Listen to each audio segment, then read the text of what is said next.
Harvard Divinity School. 100 Years Rudolf Steiner, December 15th and 16th, 2025. Next up, we'll have Jon McAlice.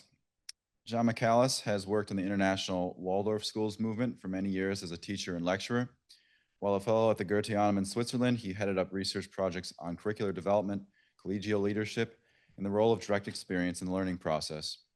In 2008, Jon co-founded the Center for Contextual Studies, a decentralized research collaborative formed to engage in and support action-based research that can lead beyond the current boundaries of conventional knowledge. He's the author of numerous articles and 2 books. Between 2008 and 2012, he was a core faculty member in the Nature Institute's summer intensives for science teachers, helping to develop the Institute's foundation course. Jon joined the staff of the Nature Institute as senior researcher and educator in 2020. And Jon will be presenting on Goethe, Steiner, and the evolution of science. So, honored to be here. It was a surprise for me. Craig should be standing here. He's not. I am. So you'll have to make do with me. I would like, however, just to start by reminding us that we live at a specific time. And that in this time we have sort of a specific kind of relatedness to the world.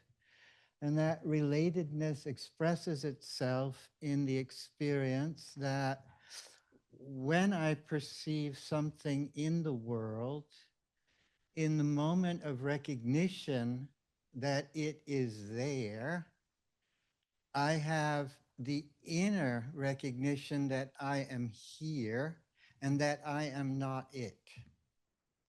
That our epistemological way of being related to the world has this innate sense of separateness to it.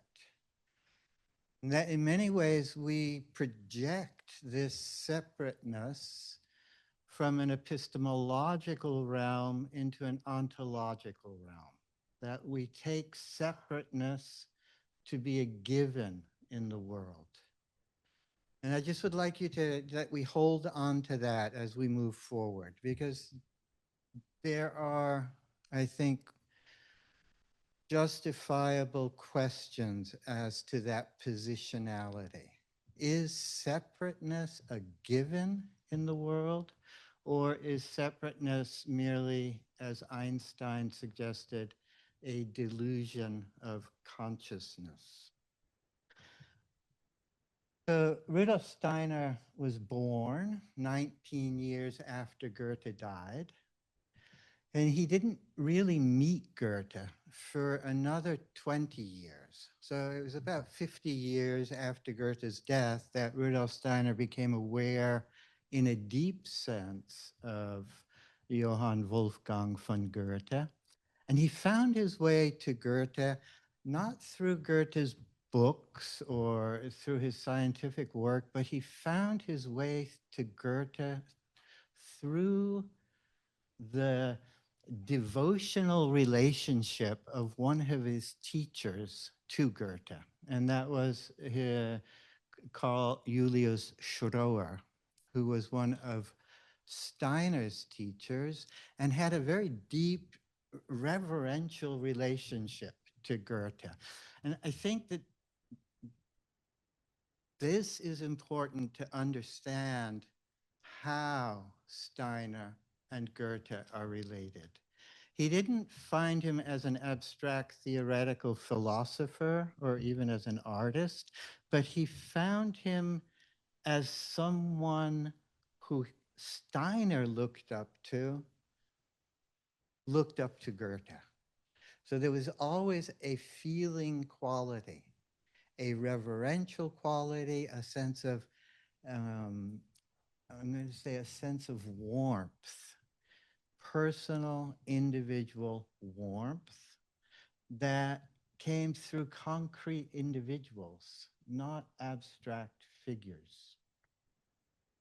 Now, Goethe appears as a scientist at this very time where this sense of epistemological separateness becomes sort of a given in the way humanity relates to world. So the beginning of the modern scientific era, where we look at things as though they are impossible to understand and they have to be explained. And Goethe, he did not, this was not his experience. So I don't know how much you know about him, but I want to just speak a little bit about Goethe's relationship to the life world. So in a short paragraph, Goethe describes this process through which if I turn my attention to a phenomenon, I become attentive to it and engage with it. I begin to experience a pushback. So I begin to experience the presence of the phenomenon in the world as a realness. And if I continue then to engage with it, I discover what Goethe describes as a double infinity. A double infinity, not two infinities, but a double infinity of a world with innumerable mysteries and an inner life that can grow in relation to my engagement with those mysteries. So an inner life that has infinite potential to grow, and a world that invites infinite exploration. The way Goethe approached this was, I'm going to speak just about his work with plants. So he became ever more observant of plants. We know this, but he followed them. He turned towards the phenomena, not away from them to explain them, but turned towards them and began to observe the plant as it brings itself to appearance in a multitude of situations, a multitude of geographic situations, but also a multitude of temporal situations. So the plant in different stages of its development. And in living into this, it becomes clear to him that the plant in its growing is a dynamic presence in the sense world. This dynamic presence of the plant in the sense world is something, however, that I can only I can only participate with if I bring it to life in me. Because any moment in the plant, in the sense world is naturally a moment. It's a photograph. And Goethe then describes this process of what we translate as exact sensorial imagination, but which is really a wonderful deed. If you think to take this inner capacity for imaginative activity and place it in service of the observed world. And I begin now to recreate not the pictures of the plant within myself, but I begin to recreate the dynamic process of the plant showing itself in its fullness over time. And so now I am slipping into not the appeared plant, not the plant as it has become, but I'm bringing to life within myself the lawfulness, the qualities, the gestures of the plant in the process of bringing itself to experience. I am bringing to life, so Goethe brings to life within himself that which would otherwise be supersensible, would not be apparent to the sense perception in the world, and begins to grasp the plant inwardly as a sensible, supersensible unity that is an experienced realness. And I want to make that very clear because I think this is what opened the door for Rudolf Steiner in the further development of what we might call science. But that the supersensible became an experienced presence in the sensible or the sense experience of the plant. Is that understandable? That it comes to life so much within oneself that that which is invisible in the world, you could say the time, the temporal story of the plant, shows itself to be a very real presence in the coming to appearance of the plant. So, and in that moment, Goethe describes that in relation to Kant. Kant famously drew a line at intuitive understanding, saying that perhaps there is a being capable of it, but the human being is not. And Goethe, in one of his few commentaries on Kant, said, "Why not? I can engage with the plant in such a way, I can engage with this living quality in the world in such a way that I intuit the presence of the dynamic, creative energy in the world, which is purely spiritual." So you have this sensible, supersensible, intuitive experience of the living reality of nature in Goethe. Steiner has his own problems. I mean, not problems, but he's a young man. You have to realize that Steiner, when he discovers Goethe, he's a young man. He's 20, so 19, 20, and then into his 20s. And he's wrestling with his own, I'm going to say, with his own challenges of making sense of the experienced world. So, and yet his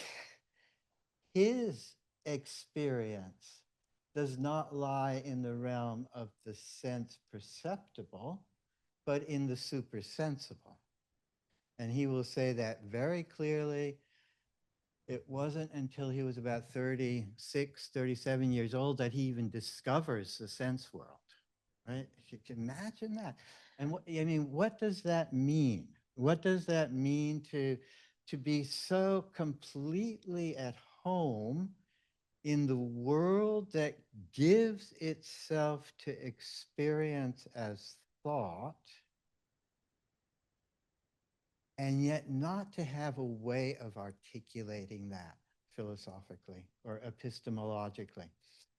And in Goethe, in this very beautiful, I want to say, moment where world interiority, the spiritual realness of the world coming to appearance, and human interiority become one, and you can have an intuitive experience of the reality of the working of the spirit in the world. In that, for Steiner, a possibility lit up. For For here is an epistemological experience that is resonant with his own ontological experience of the presence of the spiritual in the world. You could say that this moment is a tectonic moment in the development of science because it brings two realms of experience together. The realm of beingness and knowingness, where they come together to form an experience of unity where human consciousness is resonant with the spiritual realness of nature. Goethe found the way to it through the natural world, by the intentional development of imagination as a cognitive faculty. What Steiner describes as I'm going to say as a spiritual science departs from this practice, takes its starting point in this practice. The earliest meditations, everything that we know about this enhancing and intensifying the nature of human cognition revolves around these two practices: attentiveness, imagination, but not imagination in the sense of fantasy. Imagination that we place at the service of, in the terms of science, the way the natural world gives itself to us. In a certain sense, we resurrect it within. And a world that is in many ways mute can't tell its own story.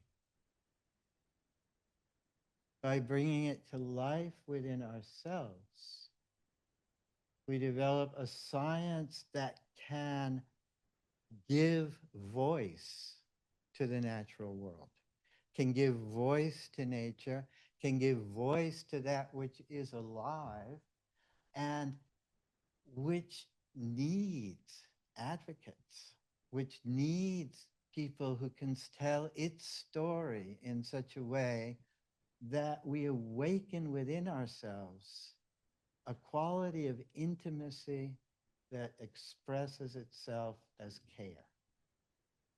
A science that leads to the inner experience. Thank you very much. Sponsored by the Program for the Evolution of Spirituality. Copyright 2023, the President and Fellows of Harvard College.